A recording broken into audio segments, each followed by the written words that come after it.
एक पुरानी सी जिल्द वाली किताब के पन्ने पलटती उंगलियां शायद किसी बुजुर्ग डायन महिला की थी।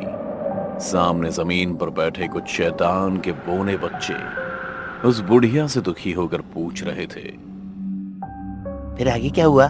दोनों को जिंदा ही दफना दिया क्या? सवाल खत्म होते ही गुफा में किसी के आने की आहट सुनाई दी, जिसे सुन बच्चे और सहम गए थे और धुआं बन गायब हो गए। गुफा में शैतान आया था, जिसने गुफा में झांकते हुए बूढ़ी डायन से पूछा, आज फिर बच्चे तुम्हारे पास तो नहीं आए? शैतान की बात का बुढ़िया कोई जवाब नहीं देती और अगले ही पल शैतान खाली हाथ चला जाता है। शैतान के जाते ही सारे बच्चे एक बार फिर धुआं से वापस आ डायन के सामने खड़े थे और आगे की कहानी जानने की जिद कर रहे थे। इस पर बूढ़ी डायन बोली, बच्चों, इस कहानी का अंत मैं खुद लिखूंगी, पर अभी के लिए सब बच्चे अपने अपने घर जाओ। पाताल लोक में छोटे बच्चों का देर शाम को घूमना सुरक्षित नहीं है। बच्चे भी बूढ़ी डायन की बात मान धुआं बनकर गायब हो गए। रात अब अपने उफान पर थी। बूढ़ी डायन गुफा में उल्टी लटकी गहरी नींद में सो रही थी कि तभी किसी के जलने की बू आई। डायन की जब आंख खुली तो उसकी गुफा धूं धूं कर जल रही थी। हालत इतनी बुरी थी कि बूढ़ी डायन को बचा पाना भी नामुमकिन था। पर तभी बूढ़ी डायन अपने बुदबुदाते होठों से कुछ मंत्र पढ़ने लगी और आग अपने आप शांत हो गई। इसी दहकती आग के बीच एक शख्स बैठा हुआ था।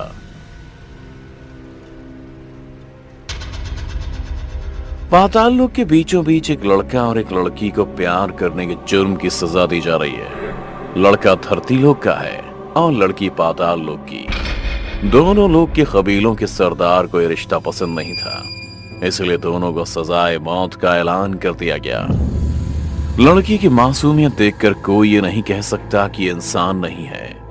दोनों का जुर्म सिद्ध हो चुका था और दोनों को जिंदा ही ताबूत में दफनाया जा रहा था। ये सब देख एक मासूम दिखने वाली बूढ़ी डायन दया की भीख मांग रही थी, मगर कोई भी उसकी बात सुनने को तैयार नहीं था। तभी एक ताबूत में से एक लड़की की आवाज आई, जिस तरह तुम लोगों ने हमें जिंदा दफनाया है, हमें बर्बाद किया, ठीक उसी तरह तुम्हारे इस पाताल लोक का भी अंत हो जाएगा। दरअसल पाताल लोक में सभी भूतों, पिशाचों और गाली शक्तियों से जुड़े हर शख्स का वास हुआ करता था और यहाँ इंसानों के आने की सख्त मनाही थी। लड़की की बात सुन सबका मन खटका जरूर, लेकिन जिंदा दफनाने की बात सब भूत, पिशाच, डायन, चुड़ैल अपने अपने घर चले गए। लेकिन एक शख्स अभी भी सीना ताने अकेला खड़ा था। इस पाताल लोक का राजा शुंभासुर। पाताल लोक के सभी भूत, प्रेत, पिशाच, दैत्य शुंभासुर के नाम से थर थर कांपते थे। शुंभासुर जब पाताल लोक की गलियों से गुजरा करता था तो किसी की मजाल भी नहीं होती थी कि कोई ऊपर नजर उठाकर भी देखे। जिस किसी भी वस्तु या सुंदरी पर शुंभासुर की नजर पड़ जाती, वो उसकी सेवा में हाजिर कर दी जाती। अगर कोई बीच में आनाकानी करता तो उसका सर वहीं धड़ से अलग कर दिया जाता। मगर अब हालात धीरे धीरे बदल रहे थे, क्योंकि इस हादसे के बाद शुंभासुर की नींद तक हराम हो चुकी थी। उसे अक्सर ऐसा लगता जैसे कोई उसकी छाती पर बैठ उसका गला दबा रहा हो, उसे तड़पा तड़पा कर जान से मारने की कोशिश कर रहा हो। रात का पहर, सारा पाताल लोक सोया हुआ है। तभी पाताल लोक की गलियों में एक शख्स शुंभासुर के राजमहल की तरफ चला रहा है। पहरेदारों की गर्दनों को रेतता हुआ दूसरे ही पल वो शख्स शुंभासुर के पास जा पहुंचता है। उसने तुरंत ही अपनी तलवार निकाल शुंभासुर की गर्दन पर रख दी। धारदार चीज को अपनी गर्दन पर महसूस कर शुंभासुर की नींद एक पल में खुल गई। इससे पहले कि शुंभासुर कुछ बोल पाता, वो शख्स शुंभासुर से पूछता है, नैना को कहां दफनाया बता, वरना मैं अभी तेरा सर धड़ से अलग कर दूंगा। पर शुंभासुर कुछ बोल पाता तभी दरवाजे पर सैकड़ों सैनिक दस्तक दे चुके थे, पर उस शख्स ने सुंभासुर की गर्दन दबोची और घसीटता हुआ अपने साथ दूर गुफा में उसे ले गया। इधर सारे नगर में हंगामा हो जाता है कि पाताल लोक का सरदार सुंभासुर का अपहरण हो गया है। इस एक खबर ने पूरे पाताल लोक में रह रहे सारे भूत प्रेत पिशाचों की नींद उड़ा दी थी। पूरे पाताल लोक में चप्पे चप्पे पर सुंभासुर को तलाशा जा रहा था, पर सुंभासुर इस वक्त एक गुफा में जंजीरों में जकड़ा हुआ कैद था। अपने खून से लथपथ अपनी जान की भीख मांग रहा था। तभी उस शख्स ने कहा, क्या तूने रहम किया था हम पर? क्या दोष था नैना का जिस मासूम को जिंदा दफना दिया तुम लोगों ने? उसका कसूर यही था ना कि वो पाताल लोक की वासी होते हुए भी उसने इंसान से प्यार किया था, मुझसे प्यार किया था। सुंभासुर ने पहली बार उस शख्स को गौर से देखा था और देखते ही मुस्कुराने लगा। दुष्ट इंसान की औलाद, तुझे क्या लगता है तू मुझे यहाँ कैद करके बच जाएगा? नहीं, इस बार मैं तुझे जिंदा नहीं दफनाऊंगा, बल्कि तेरे जिस्म से खून का एक एक कतरा निचोड़कर अपने पिशाचों को पिलाऊंगा और तेरा मांस मेरे यहाँ पल रहे आदमखोर को। पर एक बात बता, तू जिंदा कैसे बचा? सुंभासुर अभी बोल ही रहा था कि तभी वहां वो डायन बुढ़िया आ गई। वो इस तरह सुंभासुर को घूर कर देखती है जैसे जिंदा चबा जाएगी।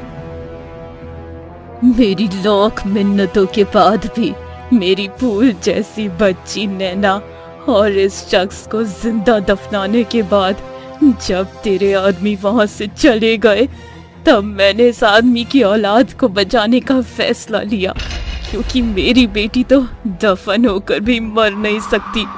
लेकिन ये इंसान, ये एक बार मर गया तो पुनः जीवित नहीं होगा। जब मैंने इसे जमीन से खोदकर बाहर निकाला तो इसकी नब्ज चल रही थी। कुछ दिनों के इलाज के बाद ये फिर से अपने पैरों पर खड़ा हो गया था और आज तेरे सामने खड़ा है, तेरी मौत बनकर। बूढ़ी डायन की बात खत्म होते ही गुफा में सैकड़ों की संख्या में सैनिक घुसे चले आए।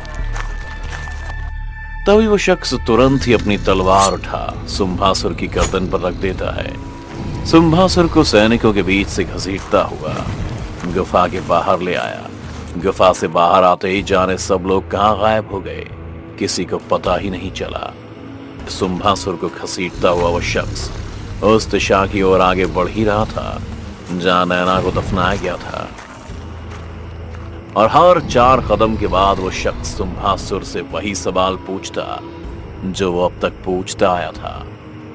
बता सुंभासुर, कहां दफनाया तूने मेरी नैना को? इस पर सुंभासुर हंसते हुए बोला, बहुत जल्दी है तुझे तेरी नैना से मिलने की, कहे तो फिर से तुझे जिंदा दफना दूं। सुंभासुर की हंसी सुन वो शख्स और गुस्से में आ गया था। उसने गुस्से में बूढ़ी डायन से कहा, मार क्यों नहीं देते सुंभासुर को? वैसे भी इसने दूसरों का दुख देने के अलावा किया ही क्या है? इस पर बूढ़ी डायन ने कहा, यही तो विडंबना है कि इसे मारा नहीं जा सकता। नैना कहाँ है, उसका पता सिर्फ सुंभासुर ही जानता है। तभी आसमान में काले बादल छा गए, तेज गड़गड़ाहट होने लगी। ऐसा लगता मानो आसमान फट जाएगा। तभी सुंभासुर और जोर जोर से हंसते हुए बोला, स्वागत है तुम सबका मेरी इस जादुई माया नगरी में। सुंभासुर के कहते ही सभी बादल भूत प्रेत और पिशाच बन गए। उस शख्स के सामने अब एक पूरी फौज थी जो उसकी जान लेने के लिए कुछ भी कर सकते थे।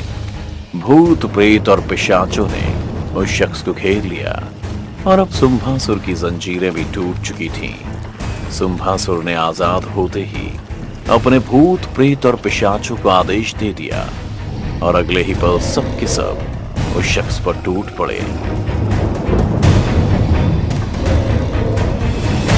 कोई उसकी गर्दन से खून चूसता तो कोई उसके पेट के मांस का लोथड़ा नोच कर ले जाता। वो शख्स अब दर्द के मारे छटपटा रहा था, लेकिन बूढ़ी डायन का जादू अभी बाकी था। पर पिशाच तो खुद उसकी जान का दुश्मन बने घूम रहे थे। फिर भी डायन ने खुद को संभाला और सुम्भासुर पर हमला किया। तभी बूढ़ी डायन ने अपना सारा जादू एक बार में इस्तेमाल करने की सोची। उसका जादू इतना ताकतवर था कि मौजूद सभी भूत प्रेत और पिशाच सब एक पल में गायब हो गए। पर सुम्भासुर अभी भी जिंदा था। वो गुस्से में खड़ा बूढ़ी डायन को ही देख रहा था। बहुत जल्दी है तुम्हें नैना के पास जाने की। इतना कहकर सुम्भासुर कुछ मंत्र बुदबुदाने लगा,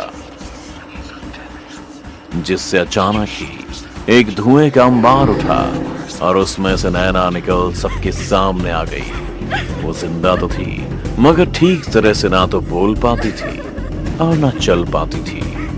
नैना की हालत देख सभी दंग रह गए थे। नैना को देख उस शख्स की आंखें नम हो गई थी। तभी सुम्भासुर ने कहा, देख लो अपनी नैना को। छे छे छे, तुम्हारी नहीं मेरी नैना को, जब सिर्फ मेरी है। इससे मुझे कोई नहीं छीन सकता। तू नहीं लड़के, बहुत प्यार था ना तुम दोनों में। ले, मैंने नैना की सारी यादें मिटा दी। इसे अब कुछ भी याद नहीं है। मुझे आज भी वो दिन याद है जब तू और नैना हसीन वादियों में साथ साथ घूम रहे थे। फिर एक पेड़ के नीचे तू बैठा हुआ था और नैना तेरी गोद में सर रख कर लेटी हुई थी और तू उसके सर पर हाथ फेर रहा था। मैं सब एक पेड़ के पीछे खड़ा होकर देख रहा था और सब देखकर मेरे तन बदन में बिजलियां कौन रही थी।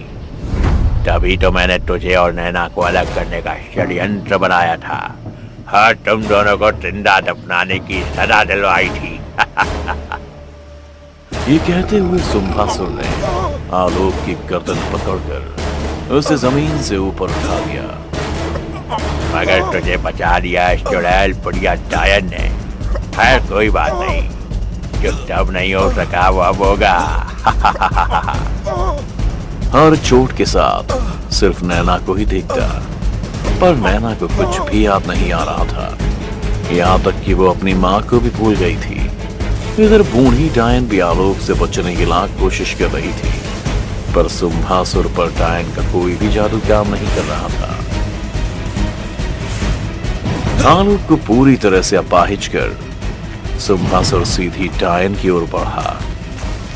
उसका सारा जादू खत्म हो चुका था और अगले ही पल सुम्भासुर ने अपने जादू से उसे हवा में उड़ा। मंत्रों के उच्चारण से उसे जिंदा ही जलाने लगा। डायन की चीख सुन पूरा पाताल लोक कांप उठा था। इसका सारा काला जादू खत्म हो चुका था। तभी न जाने क्या हुआ, नैना खड़े खड़े कांपने लगी। शायद उसकी मां का बचा कुचा जादू अब नैना में आ चुका था, जिससे अब वो और ज्यादा ताकतवर बन गई थी। उसे ये नहीं पता था कि उसका आलोक से क्या रिश्ता है, लेकिन उसकी चीख सुन नैना के दिल में दर्द उठता था। नैना ने भी अपनी आंखें बंद की और मंत्रों के उच्चारण कर सुम्भासुर को हवा में उठा बारी बारी से उसकी हड्डियां तोड़ने लगी। सुम्भासुर भी अब दर्द में चीखने लगा था। उसे भी तकलीफ होने लगी थी। नैना ने भी उसके साथ वही किया जो सुम्भासुर ने उसकी मां के साथ किया। सुम्भासुर के जिस्म की सारी हड्डियां तोड़ने के बाद नैना ने अपने मंत्रों से उसे हवा में ही जिंदा जला दिया। सुम्भासुर का जिस्म जब जल रहा था, तब उसमें हजारों प्रेत और जिन्न की आत्माएं निकल रही थीं, जिनको काबू में कर वो अपनी शक्तियों को बढ़ाया करता था। इस हादसे के बाद आलोक कभी भी ठीक नहीं हो पाया। वो हमेशा हमेशा के लिए अपाहिज हो चुका था और नैना को भी कभी कुछ याद नहीं आया। पर आज भी दोनों एक दूसरे के साथ रहते हैं, सिर्फ इस भरोसे पे कि दोनों एक दूसरे के लिए ही बने हैं। तो बस इतनी सी ये कहानी। दोस्तों, हमारे रिश्तों में भी कुछ पल की दुनिया आ जाती है, पर इसका मतलब ये नहीं कि हम रिश्ता ही खत्म कर दें। आज की हमारी कहानी में सब कुछ खत्म होने के बाद आलोक और नैना दोनों ने अपने रिश्ते को भरोसा और वक्त दिया।